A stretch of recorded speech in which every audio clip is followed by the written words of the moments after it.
রাজধানীর এই রিকশায় আমার ভাই ওসমান হাদিও শহীদ হয়েছেন। আমরা প্রতিনিয়ত এর লম্বা ফেহরিস্ত দেখতেই আছি। আবরার ফাহাদও শহীদ হয়েছেন, শহীদ আবু সাঈদও শহীদ হয়েছেন, গতকালকে ওসমান হাদিও শহীদ হয়েছেন এবং অসংখ্য মানুষকে আমরা প্রাণ হারাতে দেখছি।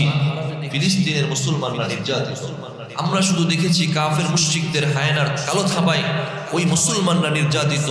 আমার দেশেও আমার মুসলমানরা যে নির্যাতিত, কথা বলার অধিকার পাচ্ছে না, চলার স্বাধীনতা পাচ্ছে না, দিনে দুপুরে রাস্তায় মারা যাচ্ছে, খুন হচ্ছে। আর আমার ওই খুনিদেরকে আমার দেশের বর্ডার পার হয়ে পালিয়ে যেতে আমার দেশের প্রশাসন সাহায্য করছে। তো আমার স্বাধীনতা কোথায় রয়েছে? প্রশাসনের উপর আমরা শ্রদ্ধাশীল। তারাই বলে যে খুনি পালিয়ে গিয়েছে। আমার দেশের গোয়েন্দা বলে তাদের হোয়াটসঅ্যাপ স্ট্যাটাস সবকিছুই বের করা হলো। পালিয়ে যাওয়ার পর তাদের হাসি মুখটা বের করতে পারলেন যখন পালিয়ে যাচ্ছে এই গুলিস্তান থেকে নিয়ে এই ময়মনসিংহের হালুয়াঘাটের যে ছিদ্র দিয়ে যে হুলাক দিয়ে সে পালিয়ে গেল, এতটুকু পর্যন্ত রাস্তা তাকে ট্রেক করা গেল না। যাওয়ার পরে তাকে ট্রেক করতে পারছেন, আগে পারলেন না কেন? বাংলাদেশের জমিনে পাকে পারলেন না, ভারতের জমিনে যাওয়ার পরে পারলেন। তাহলে বোঝা যায় তোমাদের ক্ষমতা বাংলাদেশে চলে না, তোমাদের ক্ষমতা ইন্ডিয়া থেকেই চলে। আপনি আমাদের নেতৃত্ব দিবেন, আপনি যে দল করেন আমার কোনো আপত্তি নাই, আপনি করেন। আমরাই তো আপনাকে ভোট দিয়ে জয়যুক্ত করেছি, আমরাই তো আপনাদেরকে প্রতিনিধিত্ব করার জন্য আপনাকে সংসদে পাঠিয়েছি, আমরাই তো আপনাকে নির্বাচিত করেছি। আপনি আমাদের নেতৃত্ব দেন, আপনাকে আমরা ভালো মনে করেই বসিয়েছি। আপনি ওখানে বসে কেন আমার দেশের বিরুদ্ধে কথা বলেন? আপনি ওখানে বসে কেন আপনি আমার ইসলামের বিরুদ্ধে কথা বলেন? আপনি ওখানে বসে কেন আপনি আমার ভাইদের প্রাণ ঝরার জন্য আপনি আদেশ দেন? আপনি বহির্বিশ্বে এবং দাদা বাবুদের কথা আপনি প্রেসক্রিপশন কেন অনুসরণ করে আমাদের কথা শুনতে পারেন না? আমরাই তো আপনাকে বসিয়েছি ওই জায়গায়। নিউজ পোর্টাল সহ অনলাইন মিডিয়া, অফলাইন মিডিয়া, সবগুলো মিডিয়াই বলছে যে ব্যক্তিটা ফয়সাল তাকে শুট করেছিল, এই ফয়সাল গত 3 মাস আগেও একটা অস্ত্রের মামলায় জামিন পেয়ে বের হয়ে গেছে। ইতিপূর্বেও সে আরো অনেকগুলো মামলা থেকে সে জামিনে মুক্তি পেয়ে বাইরে ঘুরছে। এমন ভাবে ঘুরছে, সে তো অপরাধী, অপরাধী সে অপরাধ খুঁজে, অন্যায় খুঁজে আর একটা অপরাধ কিভাবে করা যাবে।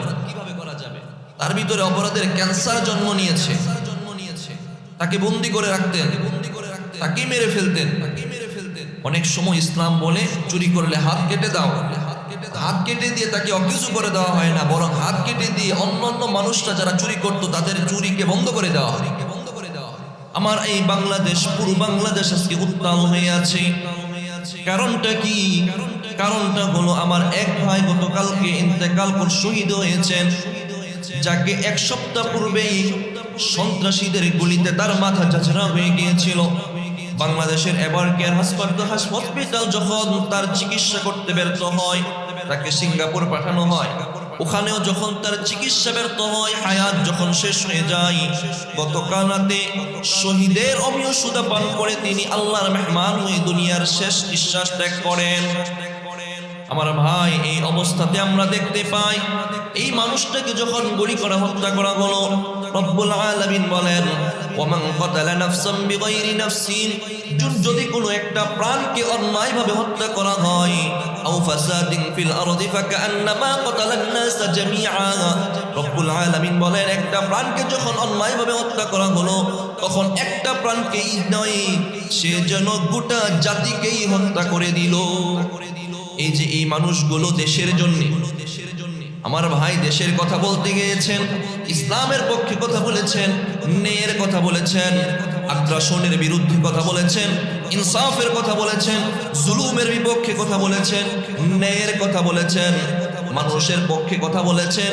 রাষ্ট্রের পক্ষে যখন কথা বলতে গেলেন, তখনই আমার ভাইকে শহীদ করা হলো। পার্শ্ববর্তী যে ক্ষমতার অপব্যবহার আছে, রাষ্ট্রীয় সন্ত্রাস, এর থাবা, হায়নাগুলোর থাবা আমার দেশ এবং নিরীহ মানুষের উপর অনবরত চলছে। এমন একটা সময় কথা বলছি যে সময় একটা মানুষের তাজা প্রাণ ঝরে যাচ্ছে, এটা দেখার মতো কেউ নেই। একটা প্রাণকে নিমিষে শেষ করে দেয়া হচ্ছে। এটার বিচারও আমার দেশের বিচার ব্যবস্থার কাছে শুকনো মনে হচ্ছে। মুহতারাম হাজিরিন, সম্মানিত উপস্থিতি, বলছিলাম গত সপ্তাহে আমরা আলোচনা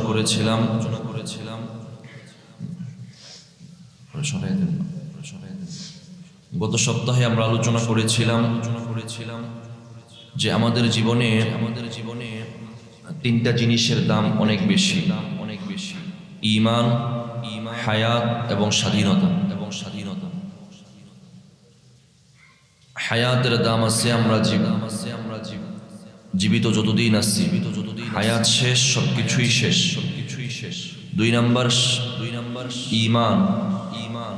ঈমান আছে তো মানুষটা মানুষ আছে, ঈমান নাই তাহলে যেন মানুষটা মানুষ হয়েও যেন মানুষ নেই। 3 নাম্বার গত সপ্তাহে আলোচনা করেছিলাম, আমাদের জীবনে আরেকটা মূল্যবান জিনিসের নাম হলো স্বাধীনতা, বিজয়। আমরা দেখতে পাচ্ছি সেই বিজয় তো আমরা পেয়েছি, নামকে অস্তে বিজয়ের একটা পতাকাও পেয়েছি, একটা ভূখণ্ডও পেয়েছি, কিন্তু কেমন যেন মানুষগুলো কাগজে কলমে বিজিত হলেও কেমন যেন পরাধীন। কথা বলার স্বাধীনতা নাই, চলার স্বাধীনতা নাই, জীবনের স্বাধীনতা নাই। যে কোনো মুহূর্তে যে কোনো জায়গায় আমাকে একজন শুট করে চলে যাবে, আমার লাশটা পড়ে থাকবে, আমার মাথাটা ঝাঁঝরা হয়ে যাবে। সম্মানিত উপস্থিতি, আপনারা জানেন ইতিমধ্যে এই বিজয়ের মাসে, এই বিজয়ের তারিখে আমরা দেখেছি আমাদের একজন ভাই গত 1 সপ্তাহ আগে রাজধানীতে একজন তাকে খুব চিহ্নিত একজন সন্ত্রাসী রিকশায় তিনি চলন্ত অবস্থায় 2টা হোন্ডা থেকে সে শুট করেছে, একদম তার মাথার এদিক থেকে ওদিকে বের হয়ে গিয়েছে বুলেট। আমার ওই ভাই গতকালকে রাতে ইন্তেকাল করেছেন। দেখেন, একটা মানুষ দুনিয়াতে আসছে, কেউই থাকার জন্য আসেনি, মারা যাবে। আমিও মারা যাব, একটা বাচ্চাও মারা যাবে, বৃদ্ধও মারা যাবে। কখন মারা যাবে কেউ জানে না। হ্যাঁ, যখন হায়াত শেষ হয় তখনই মারা যাবে। কিন্তু কিছু জিনিস নিজে কামাই করে নিলাম। আমি বিষ পান করলাম, আমাকে শুট করা হলো, আমাকে ফাঁসি দেওয়া হলো, তাহলে আমি মারা যাব, এটাও আল্লাহর নিজাম। তো আমি স্বাধীন ভূখণ্ডে বসবাস করি, আমার ভূখণ্ডের উপর হায়েনাদের কালো থাবা আছে, আমার ভূখণ্ডের উপর আমরা দেখতে পাই পার্শ্ববর্তী দেশের আধিপত্য আছে, তাদের জুলুম, তাদের দেয়া প্রেসক্রিপশন অনুযায়ী আমার দেশ পরিচালিত হয়। আজকে জুমার এই সংক্ষিপ্ত পয়েন্টে আমরা আলোচনা করার চেষ্টা করব যে একটা দেশ এবং একটা জাতির উপর আধিপত্য এবং জুলুমের পরিণতি কি হয়।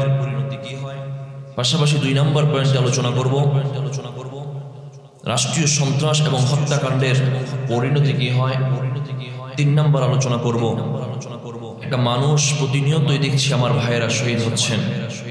চট্টগ্রাম আদালত থেকে শুরু করে মোহাম্মদপুরের গলি থেকে শুরু করে রাজধানীর এই রিকশায় আমার ভাই উসমান হাদিও শহীদ হয়েছেন। আমরা প্রতিনিয়ত এর লম্বা ফেহরিস্ত দেখতেই আছি। আবরার ফাহাদও শহীদ হয়েছেন, শহীদ আবু সাঈদও শহীদ হয়েছেন, গতকালকে উসমান হাদিও শহীদ হয়েছেন। এমন অসংখ্য মানুষকে আমরা প্রাণ হারাতে দেখছি। তো তাদের মর্যাদাটা কি, আমি যে বললাম শহীদ, তারা কি শহীদ হবে কি না, তাদের মর্যাদাটা আল্লাহ কতটুকু রেখেছেন সেটাও কোরআন হাদিস থেকে জানার চেষ্টা করব। 3 নম্বর পয়েন্ট।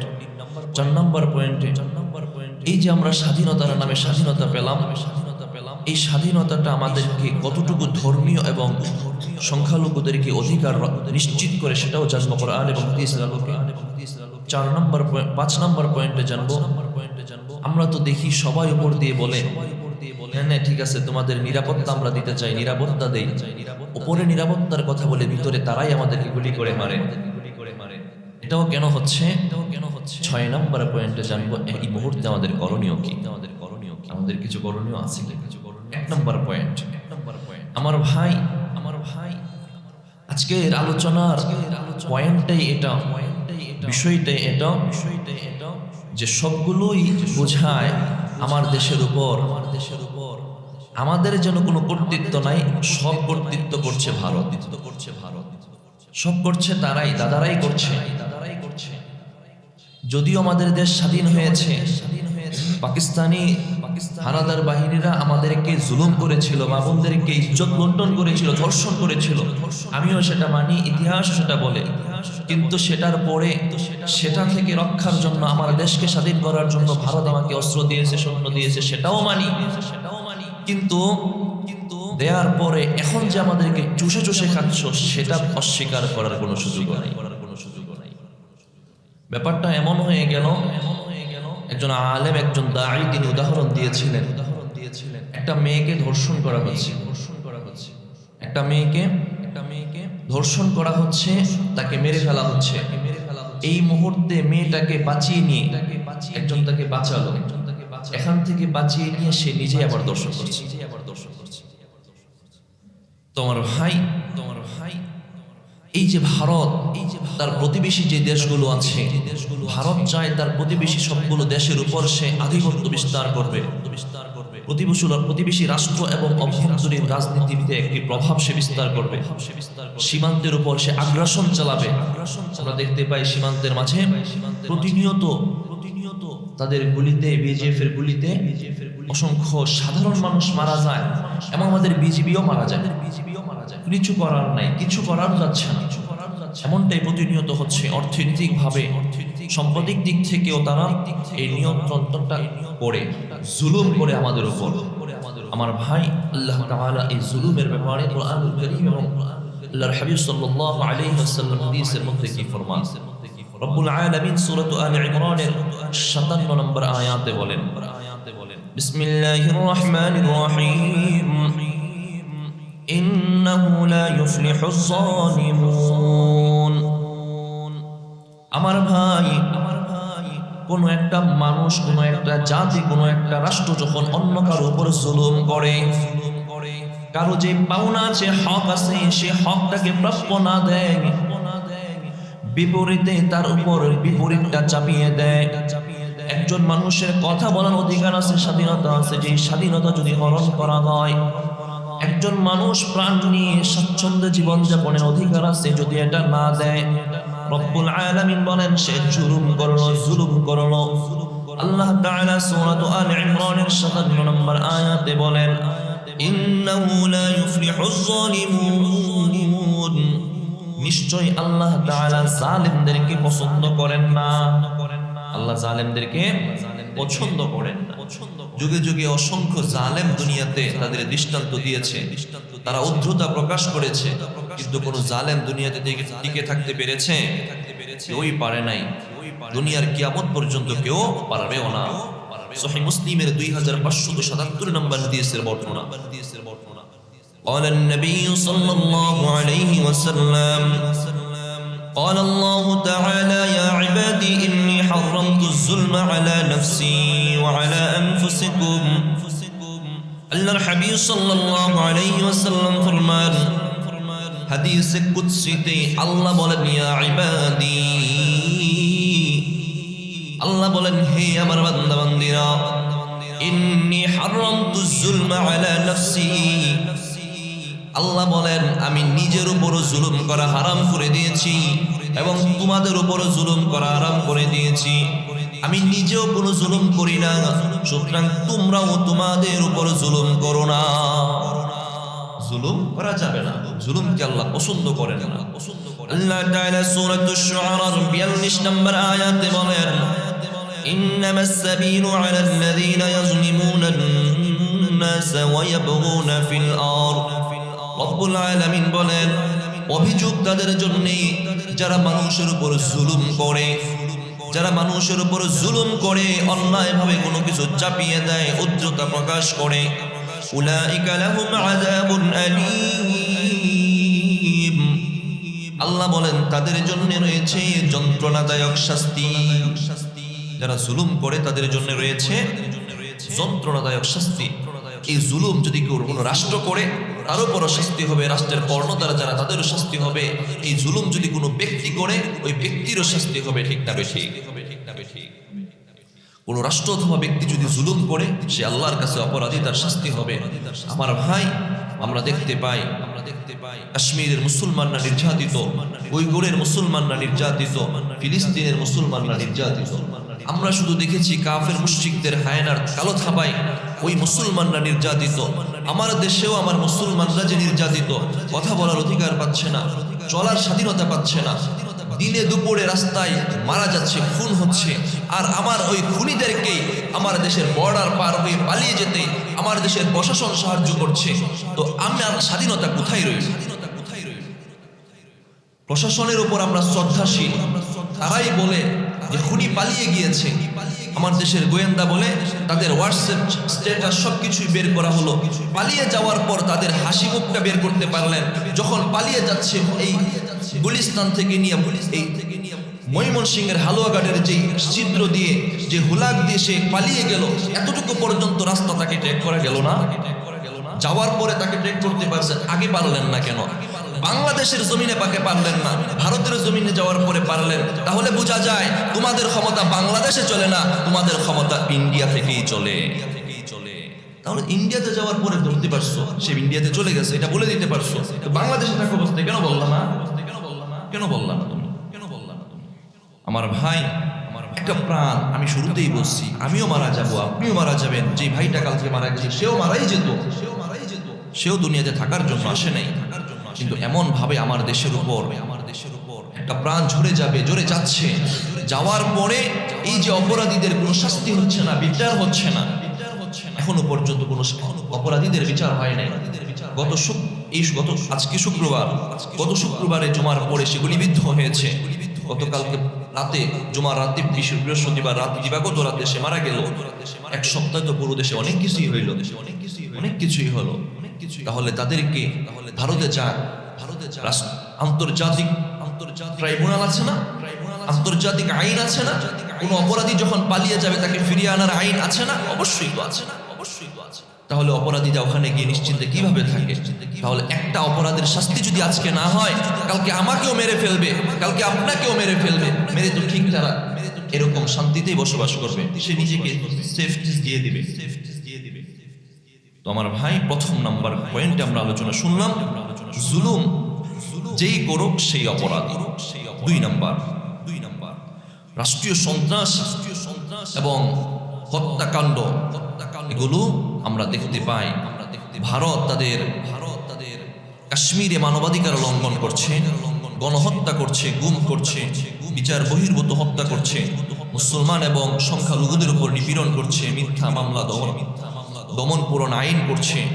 আমার ভাই, সাথে সাথে এটাও দেখতে পাই ভারত তাদের পার্শ্ববর্তী যে সমস্ত দেশগুলো নিয়ে গঠিত, বাংলাদেশ, পাকিস্তান, নেপাল, শ্রীলঙ্কা, প্রত্যেকটা দেশই ভারতের কিছু ক্ষতিগ্রস্ত, ভারতের কারণে ক্ষতিগ্রস্ত, কেউই নিরাপদে নেই।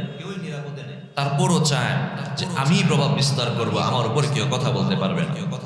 মানুষ মেরে হোক, বিজিবি মেরে হোক, সাধারণ মানুষকে হত্যা করে হোক, গুম করে হোক, খুন করে হোক, আমি প্রভাব বিস্তার করব। এখানে আমার উপর কারো কথা চলবে না, দাদাদের বাবুগিরি চলবে, আর কিছুই চলবে না। 2 নম্বর পয়েন্টে রব্বুল আলামিন সূরাতুল মাইদার 32 নম্বর আয়াতে বলেন, বিসমিল্লাহির রহমানির রহিম, ومن قتل نفسا بغير نفس أو فساد في الأرض فكأنما قتل الناس جميعا। আমার ভাই, আমার এই বাংলাদেশ, পুরো বাংলাদেশ আজকে উত্তাল হয়ে আছে। কারণটা কি? কারণটা হলো আমার এক ভাই গতকালকে ইন্তেকাল করে শহীদ হয়েছেন, যাকে 1 সপ্তাহ পূর্বেই সন্ত্রাসীদের গুলিতে তার মাথা ঝাঁঝরা হয়ে গিয়েছিল। বাংলাদেশের এভার কেয়ার হসপিটাল যখন তার চিকিৎসা করতে ব্যর্থ হয়, তাকে সিঙ্গাপুর পাঠানো হয়। ওখানেও যখন তার চিকিৎসা ব্যর্থ হয়, হায়াত যখন শেষ হয়ে যায়, গতকাল রাতে শহীদের অমীয় সুধা পান করে তিনি আল্লাহর মেহমান হয়ে দুনিয়ার শেষ নিঃশ্বাস ত্যাগ করেন।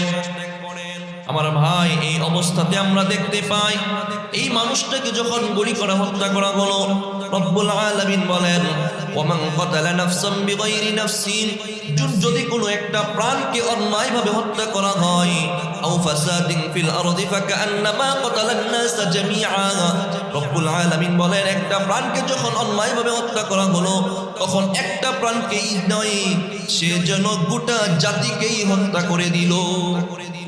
একটা প্রাণকে অন্যায়ভাবে হত্যা করলে শুধু কি একটা প্রাণী মারা যায় না, গোটা জাতি মারা যায়, গোটা জাতি মারা যায়। আল্লাহর হাবিব সাল্লাল্লাহু আলাইহি ওয়াসাল্লাম বিদায় হজের ভাষণের দিন একটা ভাষণ দিয়েছিলেন। সহিহ বুখারীর 1739 নম্বর হাদিসের বর্ণনা। আল্লাহর হাবিব সাল্লাল্লাহু আলাইহি ওয়াসাল্লাম ফরমান ইন্না দিমাআকুম ওয়া আমওয়ালাকুম ওয়া আরাদুকুম আলাইকুম হারামুন।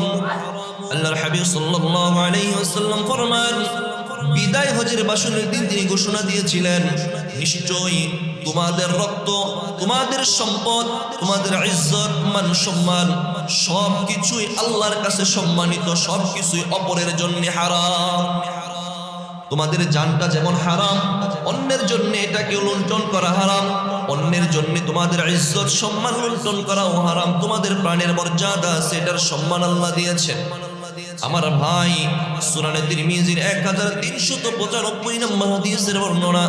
আল্লাহর হাবিব সাল্লাল্লাহু আলাইহি ওয়াসাল্লাম ফরমান জাওয়ালুদ দুনিয়া আহওয়ানু মিন কতলি মুসলিমিন। আল্লাহর হাবিব সাল্লাল্লাহু আলাইহি ওয়াসাল্লাম ফরমান একটা মুমিনের প্রাণ হত্যা হওয়ার চেয়ে আল্লাহর কাছে এটা অনেক বড়। একটা মুমিনের প্রাণ হত্যা হওয়া আল্লাহর কাছে এত বড় যে জাওয়ালুদ দুনিয়া আহওয়ানু, পুরো পৃথিবীটা ধ্বংস হয়ে যাও তুচ্ছ, বিপরীতে একটা মুসলমানের প্রাণ যেন ঝরে না যায়। একটা মুসলমানের প্রাণ ঝরে যাওয়া এতটা দামি, বিনিময়ে যদি পুরো পৃথিবী ধ্বংস হয়ে যায়, আল্লাহ বলেন পুরো পৃথিবী ধ্বংস হয়ে যায়, একটা মুমিনের প্রাণ যেন না ঝরে। প্রাণের দাম কত! আমার ভাই, 2 নাম্বার, সন্ত্রাসীদের গুলিতে কত মানুষ প্রাণ ঝরাচ্ছে, এই প্রাণগুলোর বিনিময় আল্লাহর কাছে অনেক বেশি। এই যে এই মানুষগুলো দেশের জন্য, আমার ভাই দেশের কথা বলতে গিয়েছেন, ইসলামের পক্ষে কথা বলেছেন, ন্যায়ের কথা বলেছেন, আগ্রাসনের বিরুদ্ধে কথা বলেছেন, ইনসাফের কথা বলেছেন, জুলুমের বিপক্ষে কথা বলেছেন, ন্যায়ের কথা বলেছেন, মানুষের পক্ষে কথা বলেছেন। রাষ্ট্রের পক্ষে যখন কথা বলতে গেলেন, তখনই আমার ভাইকে শহীদ করা হলো। এখন আমার ভাইকে শহীদ হবে কি হবে না? আল্লাহ তাআলা সূরাতুল বাকারার 154 নম্বর আয়াতে বলেন ওয়ালা তাকুলু লিমান ইউকতালু ফি সাবিলিল্লাহ।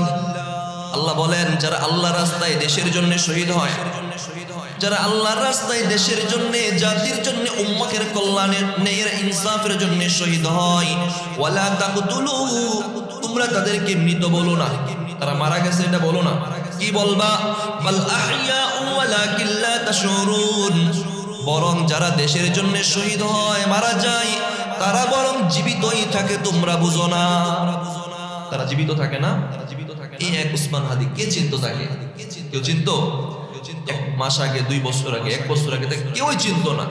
কিন্তু মারা যাওয়ার পর পুরো দেশটাকে চেনে, পুরো দেশটাকে চেনে, এমন ভাবে চেনে। আল্লাহ বলছেন সূরাতুল বাকারার 154 নম্বর আয়াতে বলেন বাল আহইয়াউন, তারা জীবিতই থাকে।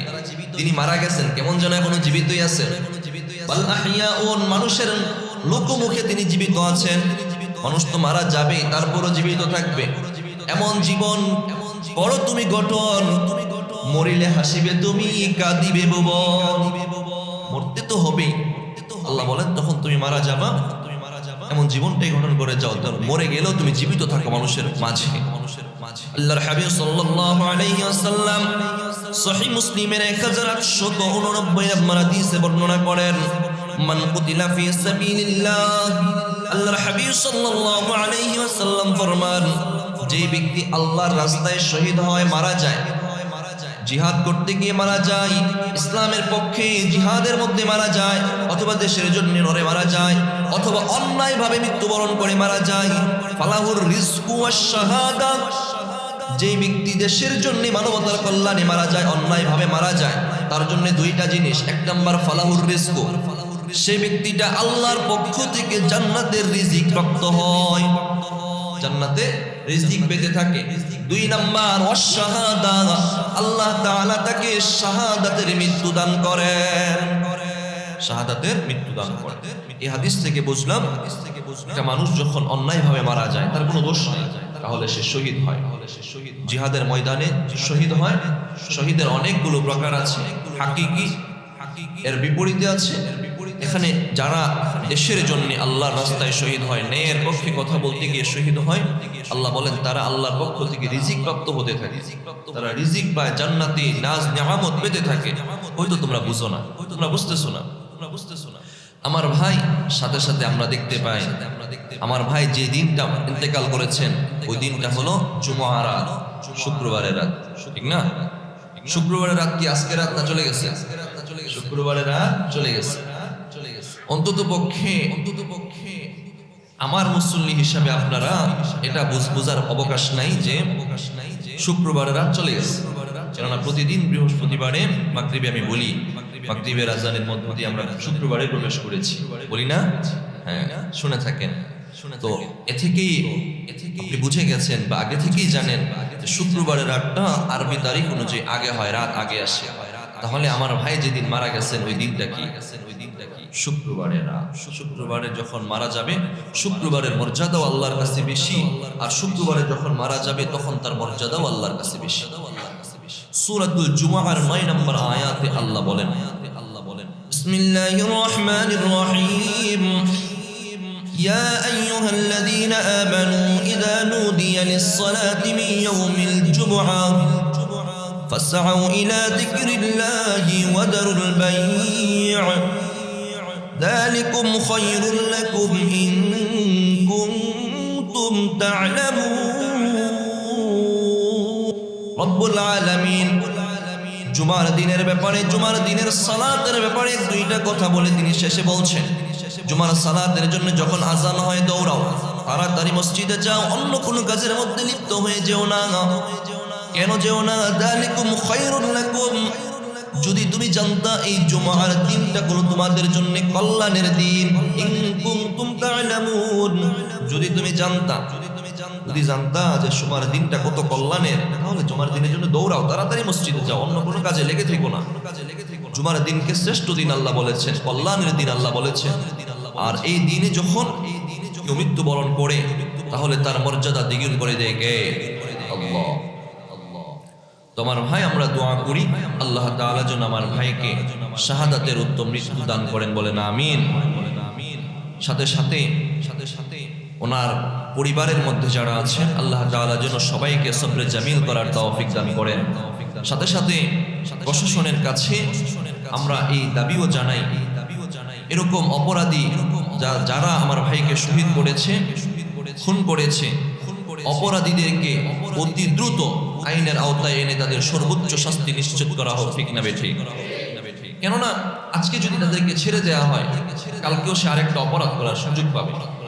আমার কথা আমি বলি না, আমি নিজে থেকেও কোনো কথা বলছি না, নিউজ পোর্টাল সহ অনলাইন মিডিয়া, অফলাইন মিডিয়া, সবগুলো মিডিয়াই বলছে যে ব্যক্তিটা ফয়সাল তাকে শুট করেছিল, এই ফয়সাল গত 3 মাস আগেও একটা অস্ত্রের মামলায় জামিন পেয়ে বের হয়ে গিয়েছে। ইতিপূর্বেও সে আরো অনেকগুলো মামলা থেকে সে জামিনে মুক্তি পেয়ে বাইরে ঘুরছে, এমন ভাবে ঘুরছে, সে তো অপরাধী, সে অপরাধ খুঁজে, অন্যায় খুঁজে আরেকটা অপরাধ কিভাবে করা যাবে, তার ভিতরে অপরাধের ক্যান্সার জন্ম নিয়েছে। তাকে বন্দি করে রাখতেন, তাকে মেরে ফেলতেন। অনেক সময় ইসলাম বলে চুরি করলে হাত কেটে দাও, হাত কেটে দিয়ে তাকে অকিছু করে দেওয়া হয় না, বরং হাত কেটে দিয়ে অন্যান্য মানুষরা যারা চুরি করতো তাদের চুরিকে বন্ধ করে দেওয়া হয়। তো এখন তাকেও যখন ছেড়ে দেওয়া হয়েছে, জামিনে দেওয়া হয়েছে, তখন এটা দেখে তো অন্যরাও সুযোগ পাবে। যদি তাকে শাস্তির আওতায় আনা হতো তাহলে কেউ এটা সুযোগ পেত না।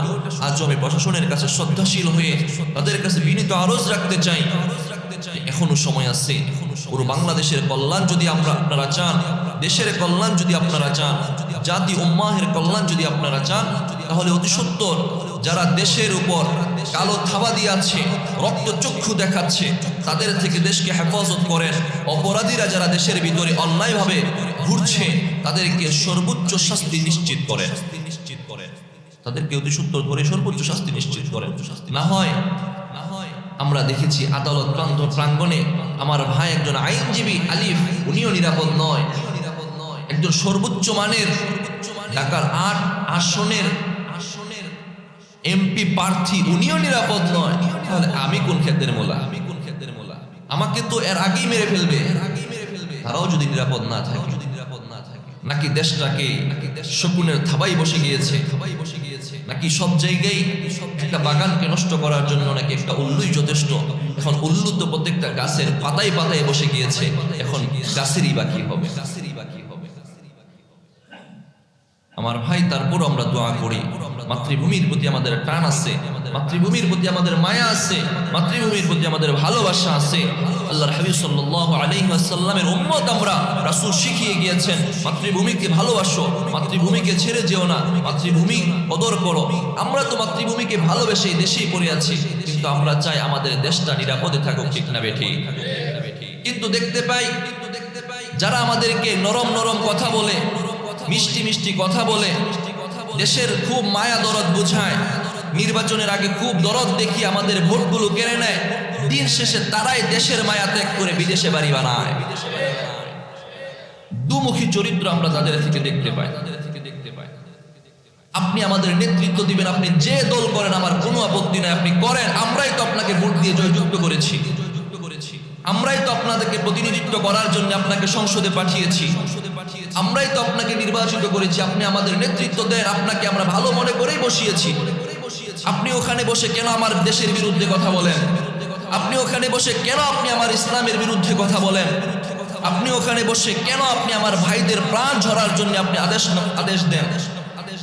আপনি বহির্বিশ্বের এবং দাদা বাবুদের কথা আপনি প্রেসক্রিপশন কেন অনুসরণ করে আমাদের কথা শুনতে পারেন না? আমরাই তো আপনাকে বসিয়েছি ওই জায়গায়। যেহেতু দুমুখী কথা যারা বলে তাদেরকে কি বলে? মুনাফিক। তাদেরকে কি বলে? মুনাফিক বলে। আমার ভাই, ইসলামের ক্ষেত্রে যেমন মুনাফিক আছে, সমাজ রাষ্ট্র সব জায়গায় এরকম মুনাফিক আছে না নাই? সব জায়গায় মুনাফিক আছে। রব্বুল আলামিন এই মুনাফিকদের ব্যাপারে তো কোরআনুল কারীমের মধ্যে অসংখ্য জায়গায় এমনকি একটা সূরাও মুনাফিকদের ব্যাপারে নাযিল করেছেন। রাসূল বলেন যে কথা বলে, সহিহ বুখারীর 33 নম্বর হাদিসের বর্ণনা, আল্লাহর হাবিব সাল্লাল্লাহু আলাইহি ওয়াসাল্লাম ফরমান যে কথা একটা বলে পরে আর একটা, ওয়াদা দেয় একটা পরে না সেটা, আমানত দিলে সে খেয়ে ফেলে, এই তিন বদগুণ যার ভিতরে আছে তাকে বলে মুনাফিক। তাকে কি বলে? মুনাফিক বলে। তো মুনাফিকরা সবচেয়ে বড় ক্ষতিকর, সবচেয়ে বড় কাফের। আপনি তাকে চেনেন, সে কাফের, তার থেকে আপনি বিরত থাকতে পারবেন, সে আপনি তাকে চেনেন। কিন্তু মুনাফিক इधर भी नहीं है उधर भी नहीं है, इधर भी है उधर भी कहा जाएगा যাওয়ার কোনো সুরত নাই। দেখবেন আপনার সাথেই আছে দিনের বেলা, ওয়াইদা লাকুল্লাযীনা আমানু ক্বালু আমান্না ওয়াইদা খালাউ ইলা শায়াতিনহিম ক্বালু ইন্না মাআকুম ইন্নামা নাহনু মুস্তাহজিউন। দিনের বেলা আপনার সাথে থাকবে, বলবে আপনার সাথেই আছি। রাতের বেলা এবং বিদেশি কিছু এক্সিট নিয়ে বহির দেশে ঘুরে ঘুরে এবং দাদা বাবুদের প্রেসক্রিপশন শুনে বলবে না না না, আমরা তো দেশের ভিতরে আসছি, আপনারাই আমাকে ক্ষমতায় পাঠাইবেন, গিয়ে যা কিছু আছে সব দেশের টাকা বিদেশে পাচার করবে। এটা হলো মুনাফিক। আমার ভাই, আমার শুরুতেই যেই কথাটা বলেছিলাম, একটা মানুষের জীবনে তিনটা জিনিসের দাম বেশি। কয়টা জিনিস? তিনটা। এক নম্বর হায়াত, এটার মূল্য সবচেয়ে বেশি। হায়াত নাই তো আপনার কোনো দাম নাই, আপনি শেষ। আপনার আমল বন্ধ, কার্যক্ষমতা বন্ধ, আপনার দুনিয়াবি সবকিছু বন্ধ, সব বন্ধ হয়ে যাবে। দুই নাম্বার বলেছিলাম আপনার ঈমানের মূল্য আপনার কাছে সবচেয়ে বেশি। হায়াত আছে কিন্তু ঈমান নাই, আপনি মানুষ হয়েও যেন কেমন মানুষ না। দুই নাম্বার আপনার ঈমানের মূল্য সবচেয়ে বেশি। তিন নাম্বার আপনার স্বাধীনতার মূল্য বেশি। আপনার হায়াত আছে, আপনার ঈমানও আছে, কিন্তু কথা বলার স্বাধীনতা নাই, আপনার চলার স্বাধীনতা নাই, আপনার জীবনের নিরাপত্তা নাই, স্বাধীনতা নাই। তাহলে সেটাও আপনার জীবন যেন কেমন একটা অসমাপ্ত জীবন হয়ে যায়। যেমন সাহাবায়ে কেরাম রাদিয়াল্লাহু আনহুম আজমাইন মক্কি জিন্দেগীর প্রথম জিন্দেগিটা কাটিয়েছেন, পরাধীন জিন্দেগি, গোলামের জিন্দেগি কাটিয়েছেন। কি কষ্টটাই না তাদের হয়েছে। আমার ভাই, যদিও আমরা বুঝতেছি আমরা গোলাম না, আমরা গোলাম না, গোলামের প্রথা নাই, তারপরও আমরা দেশ হিসাবেও স্বাধীন, কিন্তু সেই স্বাধীনতাটা কতটুকু পাচ্ছি? ইসলামের ক্ষেত্রেই বা কতটুকু পাচ্ছি? যদি এখন জিহাদের কথা বলা হয় তখন আমাদেরকে সন্ত্রাস বলা হবে। যদি আমরা ইসলাম কোরআনের কথা বলি তাহলে আমাদেরকে মৌলবাদী বলে ট্যাগ দেওয়া হবে। যদি আমরা জিহাদের কথা বলি তাহলে সন্ত্রাসবাদ বলে ট্যাগ দেওয়া হয় কি হয় না? আমরা দেখেছি এগুলো হয়। আমরা চাই ইসলামের কথা যে বলবে, যে সঠিক কথা বলবে, কোরআনের কথা বলবে, তাদেরকে এই ট্যাগগুলো থেকে বিরত রাখতে হবে।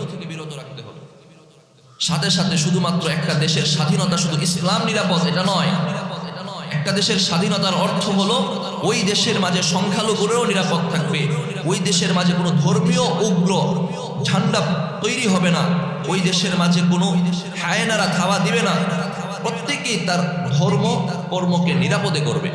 আপনি মুসলমান দেশ, হিন্দুদের উপর আপনার ইসলামকে চাপিয়ে দিতে পারবেন না। আল্লাহ তাআলা সূরাতুল বাকারার 256 নম্বর আয়াতে বলেন, লা ইকরাহা ফিদ্দীন, দ্বীনের মাঝে কোনো, ইসলামের মাঝে কোনো জিনিসকে আল্লাহ চাপিয়ে দেন না, বাধ্য করে দেন না, এটাই করো।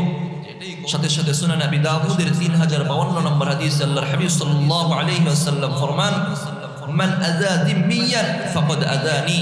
আল্লাহর হাবিব সাল্লাল্লাহু আলাইহি ওয়াসাল্লাম ফরমান, যে ব্যক্তি কোনো জিম্মিকে, আপনার মুসলমান দেশে কোনো অমুসলিমকে যে কর দিয়ে ট্যাক্স দিয়ে বসবাস করে এমন কোনো জিম্মিকে কষ্ট দিবে, নবী বলেন সেজন্য আমাকেই কষ্ট দিবে, সেজন্য আমাকে কষ্ট দিবে। বিধর্মীরাও আমাদের দেশে নিরাপদ। আমরা চাই সুখে শান্তিতে এক এবং নেক হয়ে আমরা থাকবো। মানুষ হিসাবে মানবতার খাতিরে মানবতাটা আমরা তাদের কাছে দেখাবো। মানবতার দৃষ্টিকোণ থেকে তাদের যা দরকার আমরা সেই নিরাপত্তা তাদেরকে দেব। কিন্তু বিপরীতে তো মুসলমানেরই তো জানমালের নিরাপত্তা নাই, উল্টো হয়ে যাচ্ছে। আমার ভাই, আমার শুরু থেকেই যে কথাগুলো বলছিলাম, দেশটা যেন একটা নিরাপদ, সুন্দর, আমার দেশের মতো এত সুন্দর প্রাকৃতিক দেশ আল্লাহ তাআলা পৃথিবীর আর কোথাও রাখেন নাই। আমি মাঝে মাঝে আপনাদেরকে বলেছিলাম, বলি আবহাওয়ার দিক থেকে বলেন, অন্য দিক থেকে বলেন, আমার দেশটা সবচেয়ে আরামদায়ক দেশ ছিল, নাতিশীতোষ্ণের দেশ। এই যে শীত, এত শীত না যে মানুষ মারা যাবে, আপনার ঘরে হিটার চালাতেই হবে। দেখা যায় বহির বিশ্বে এমন শীত পড়ে যে স্নো হয়, আপনার গাড়িগুলো প্রায় 5-6 ইঞ্চি লেয়ারের বরফ জমে যায়। এগুলো মেশিন দিয়ে কেটে কেটে বের হতে হয়। অনেক বেশি স্নো হয়, বরফের যে কষ্টটা হয়, বাহিরে বের হওয়া অনেক বেশি কষ্ট হয়ে যায়। ঘরের ভিতরে থাকতে হলেও হিটার দিয়ে ব্যবহার করতে হয়। আমরা যে গরিব দেশ, যদি আল্লাহ তাআলা ওরকম স্নো বরফ দিয়ে দিতেন, কত মানুষ মারা যেত। আল্লাহ তাআলা সেই বরফেরও ঠান্ডার অতিরিক্ত কষ্ট দেন নাই, 6 ঋতুর একদম সহনীয় যেটা নাতিশীতোষ্ণ দিয়েছে। পারতাম না হিটার সবাই ব্যবহার করতে, পারতাম না। সাথে সাথে অন্য দেশে গরম এত পরিমাণে হয়, সৌদি আরবে কি পরিমাণ গরম, বাহিরে বের হলে চামড়ার জন্য পুড়ে যায়, একটু বাহিরে থাকা যায় না, প্রত্যেকটা রুমে এসি। যদি আমার দেশে এরকম গরম পড়তো, এসি চালাইতে পারতাম? কারেন্টই থাকতো না, এসি কি চালাইতাম? হ্যাঁ, তো অবস্থা বোঝানোর উদ্দেশ্য ভাই, কারণ ঠিক হয়ে যাবে সেটাই আমরা চাই। কিন্তু আল্লাহ তাআলা আমাদের জন্য সহনশীল করে দিয়েছেন, নাতিশীতোষ্ণ করে দিয়েছেন। সবকিছুই প্রাকৃতিকভাবে আল্লাহ দিলেন। গাছের ফল দিলেন, আমাদেরই দিলেন। নদীর মাছ আমাদেরই দিলেন। সৌদি আরবে পুকুরের মাছ পাওয়া যাবে না, হ্যাঁ, পুকুরই নাই, মাছ পাবেন কই? আপনি নিজের মাছ নিজের চাষ করে খাচ্ছেন। আল্লাহ তাআলা কত সুন্দর নিয়ামতের ব্যবস্থা করে দিলেন। আপনি চাষাবাদ করে আপনি খাচ্ছেন, নিজ হাতে উপার্জন খাচ্ছেন। কত সুন্দর ব্যবস্থা আল্লাহ তাআলা প্রাকৃতিকভাবে সবকিছু আমাদেরকে দিলেন। মেধা বুদ্ধিও দিলেন। মেধা বুদ্ধি দেন নাই? আমার দেশের শ্রমিকগণ বাহিরে গিয়ে কত সুন্দর সুন্দর কাজগুলো করছে, তাদের মেধা দিয়ে কাজগুলো হচ্ছে। তো আমার দেশের শ্রমিকের মূল্য আমার দেশে নাই। যদি থাকতো তাহলে আমার দেশের শ্রমিকগুলো আমার দেশে কাজ করে দেশ উন্নত হতো। তাহলে আমার দেশের শ্রমিকের এই মেধাগুলো বাহিরে খরচ হচ্ছে, বাহির দেশ উন্নত হচ্ছে। আল্লাহ তাআলা প্রাকৃতিকভাবে সবকিছু আমাদেরকে দিলেন, কিন্তু আমরা জাতিগতভাবে অনেক পিছিয়ে গেছি। মারো, একজন একজনকে মেরে উপরে উঠো, একজন একজনের পা ধরে নিচে নামাও। কেউ উপরে উঠতে থাকলে তুমি উঠতে দিবা না, তাকে উঠতে দিবা না। কেউ যেন একজন মজা করে উদাহরণ দিয়েছিলেন, আমার দেশের জাতীয় খেলা কি? হাডুডু। হাডুডুর সুরটটা কি? কেউ যেতে চাইলে পায়ে ধরে ধরে রাখো, টেনে ধরে রাখো, তারা যেতে দিও না। এটাই আমার দেশের জাতীয় খেলা। এই জন্যে আমার দেশের মানুষের চরিত্র হলো এরকম, কেউ উপরে উঠতে চাইলে তাহলে উঠতে দিও না, টেনে নিচে নামায়া দাও। এটা একটা হাসির ছলে উদাহরণ দিয়েছিলাম, কিন্তু আমরা এটা বিশ্বাস করি না। আমরা চাই আমরা মানুষ হিসাবেও আল্লাহ তাআলা ইমানদার জাতি বানিয়েছেন, উত্তম জাতি, মানবতার জাতি। আমরা যেন তেমন হতে পারি, আল্লাহ তৌফিক দান করেন, বলেন আমিন। আমার ভাই, সর্বশেষ আমাদেরকে বুদ্ধিভিত্তিক লড়াই করতে হবে। আমাদের কাছে সময়, যারা ন্যায় এবং ইনসাফের পক্ষে কথা বলে আমরা তাদের পক্ষেই থাকতে হবে। যদি এর বিপরীতে যাই তাহলে বিগত সময় যেমন দেখে এসেছি সারাটা জীবন এমনিই থাকতে হবে, নিজেদের ভাগ্য নিজেরা পরিবর্তন করতে পারবো না। এখন বলতে পারেন হুজুর আল্লাহ তো ভাগ্য লিখিয়ে দিয়েছেন, তাহলে পরিবর্তনের কি রইল? আমার ভাই, এর ব্যাখ্যায় মুফাসসিরিনে কেরামগণ লিখেন, আল্লাহ তাআলা আপনার ভাগ্যটা ওভাবেই লিখে দিয়েছেন, আপনি চেষ্টা করার মাধ্যমে এটা পাবেন। হ্যাঁ, আপনার সামনের দেশের ভাগ্য, আপনার ভাগ্য কিভাবে হবে আল্লাহ এভাবেই লিখে দিয়েছেন, আপনি চেষ্টা করবেন, আপনি কাজে আগাবেন, তাহলেই পাবেন। আগাবেন না, আপনার ভাগ্য খারাপই থাকবে। এখন করণীয় কি? কয়েকটি করণীয় আমি কোরআন এবং হাদিস থেকে বলেই আমি আমার আলোচনা শেষ করছি। আমার ভাই, সূরাতুন নিসার 135 নম্বর আয়াতে আমাদের জন্য করণীয়, আল্লাহ প্রথম করণীয় বলেন, বিসমিল্লাহির রহমানির রহিম, ইয়া আইয়ুহাল্লাযীনা আমানু কুনু قوامين بالقسط شهداء لله ولو على أنفسكم। رب العالمين سورة النساء 135 নম্বর আয়াতে বলেন, ইয়া আইয়ুহাল্লাযীনা আমানু, হে ঈমানদারেরা, কুনু কওয়ামিনা বিল কিসত, তোমরা ইনসাফের কায়েম করো, ইনসাফ কায়েম করো, ন্যায়ের সাথে থাকো। কওয়ামিনা বিল কিসত, ইনসাফ প্রতিষ্ঠা করো। শুহাদা লিল্লাহি ওয়ালাউ আলা আনফুসিকুম, ইনসাফ প্রতিষ্ঠা করতে গিয়ে, ন্যায় সাক্ষ্য দিতে গিয়ে, সত্য কথা বলতে গিয়ে, ওয়ালাউ আলা আনফুসিকুম, যদি ওই কথাটা তোমার বিপক্ষেও যায়, ইনসাফের কথা বলতে গিয়ে যদি ওই কথাটা তোমার বাবা মার বিপক্ষেও যায়, যদি ইনসাফের কথা বলতে গিয়ে ওই কথাটা তোমার পরিবারের বিপক্ষেও যায়, তাহলেও তুমি ইনসাফেরই কথা বলো। ইনসাফের কথা বলতে হবে, ন্যায়ের কথা বলতে হবে, কোরআনের কথা বলতে হবে, ইনসাফ প্রতিষ্ঠা করতে হবে। এটা কার আদেশ? আল্লাহর আদেশ। 2 নম্বর, সহিহ বুখারীর 2444 নম্বর হাদিসের মধ্যে আল্লাহর হাবিব সাল্লাল্লাহু আলাইহি ওয়াসাল্লাম আরো একটা শিক্ষা বলেছেন আমাদেরকে। قال النبي صلى الله عليه وآله وسلم انصر أخاك ظالما أو مظلوما। আল্লাহর হাবিব সাল্লাল্লাহু আলাইহি ওয়াসাল্লাম ফরমান, উনসুর আখাকা, তুমি তোমার ভাইয়ের সাহায্য করো, জালিমান আও মাজলুমান, তোমার ভাই যদি জালেমও হয় তাহলে তুমি তাকে সাহায্য করো, মাজলুম হলেও তাকে সাহায্য করো। হাদিসের শব্দ থেকে প্রথমেই বুঝবেন না, জালেম হলেও সাহায্য করো। একজন আপনাকে মারতেছে, যে আপনাকে মারছে, আমি কি তাকে সাহায্য করতে পারবো? আল্লাহ বলছেন তাকেও সাহায্য করো, জালেমকেও সাহায্য করো। এই হাদিসের ব্যাখ্যায় মুফাসসিরিনে কেরামগণ লিখেন, এর অর্থ হলো জালেমকে এই জালেম থেকে বিরত রাখতে সাহায্য করো। আল্লাহর কথা সোজাসুজি না, বুঝতে হবে। আল্লাহ বলছেন জালেমকেও সাহায্য করো, তবে তাকে জুলুম থেকে বিরত রাখতে সাহায্য করো। 2 নম্বর, মাজলুমান, মাজলুমকেও সাহায্য করো। একজন মাজলুমকে মাটিতে ফেলে ঘুষি দিচ্ছে, আপনিও উঠে ঘুষি দিবেন, তার সাহায্য হবে, তাকে এই ব্যথা থেকে সরিয়ে দাও, জুলুম থেকে, অন্যায় থেকে সরিয়ে দাও, তাকেও সাহায্য করো। দুজনকেই সাহায্য করার দরকার আছে না নাই? দুজনকেই সাহায্য করতে হবে। একজনকে সাহায্য করলেন যে মাজলুম, তাকে সরিয়ে নিয়ে চলে গেলেন, তাহলে তো যে জালেম সে তাকে না পেয়ে আরেকজনকে মারবে। হ্যাঁ, তাহলে দুজনকেই সাহায্য করতে হবে। যে জালেম তাকে বিরত রাখতে হবে, বিরত করতে হবে, আর যে মাজলুম তাকে এই জুলুম থেকে সরিয়ে ফেলতে হবে। আমার ভাই, তাহলে যদি এই পরিস্থিতি তৈরি করতে পারি তাহলে রব্বুল আলামিন সূরাতুল কসসের 83 নম্বর আয়াতে বলেন, ওয়াল আকিবাতু লিল মুত্তাকিন, যে মুত্তাকিদের জন্যই শুভ পরিণাম, তাদের জন্যই জান্নাত, তাদের জন্যই নিয়ামত আমি যা রেখে দিয়েছি। তারা যদি ন্যায় এবং ইনসাফ কায়েম করতে পারে, তারা যেন এক এবং নেক হয়ে থাকতে পারে। আমার ভাই, আমরা চাই আমাদের দেশটা শান্তিতে ভরে উঠুক, প্রত্যেকটা মানুষ নিরাপদে আমার দেশে বসবাস করুক। এই যে কথা বলার স্বাধীনতা, জীবনের স্বাধীনতা আছে আমাদের দেশের বিজয়ের এই মাসে, আমাদের যে দেশের স্বাধীনতা আছে, স্বাধীনতা সর্বভৌমত্ব রক্ষা হয়। আমার দেশটা যেন বিদেশি দাদাবাবুদের কাছে বিক্রি হয়ে না যায়। আমরা যেন আমাদের দেশের মানুষগুলো যেন এক এবং নেক হয়ে থাকতে পারি। আল্লাহ তৌফিক দান করেন। আমরা